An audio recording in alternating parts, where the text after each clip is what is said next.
ao anatin'ny tontolon'ny sakafo izay ihany moa dia isany miha-mahazo manomboka mahazo laka eto amintsika amin'izao fotoana izao ireny toeram-pisakafoanana manolotra manokana ireny karazana bouffe rapide ireny na ny karazana snack isan-karazany moa toy ny ataony ireny toeram-pisakafoanana any ivelany ireny ary betsaka ihany koa moa ny tanora no voasarika amin'izy ireny eto an-toerana dia ny hoarahantsika ty fanadadiana iray hoentiny rotsirakotiny iray mity.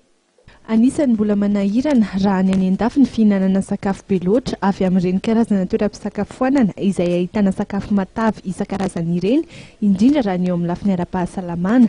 Eto an-toerana nefa dia mbola azo lazaina fa vitsy dia vitsy izy ireny, indrindra fa ireo antsoin'ny tanora ankehitriny hoe snack izay toa mitovy karazana amin'ny toeram-pisakafoanana lehibe no sady malaza indrindra eran-tany ny McDo. Efa misy anefa ireo toeram-pisakafoanana vaovao eto amintsika ny manome tolotra mitovitovy amin'ny McDo ary mahasarika tanora maro tokoa izany, indrindra amin'izao fialan-tsasatra izao. Mbola azo lazaina fa mbola ara-pahasalamana hoy nambaran'ireo mpitantana ireny karazana toeram-pisakafoanana ireny ny sakafo izay atolotra izy ireo.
Efa manomboka mivoatra ihany koa isika malagasy raha nireo misehatra ny fikarakarana sakafo sy ny fitantanan'ny malagasy izay mitantana ny toeram-pisakafoanana tahaka ny any ivelany.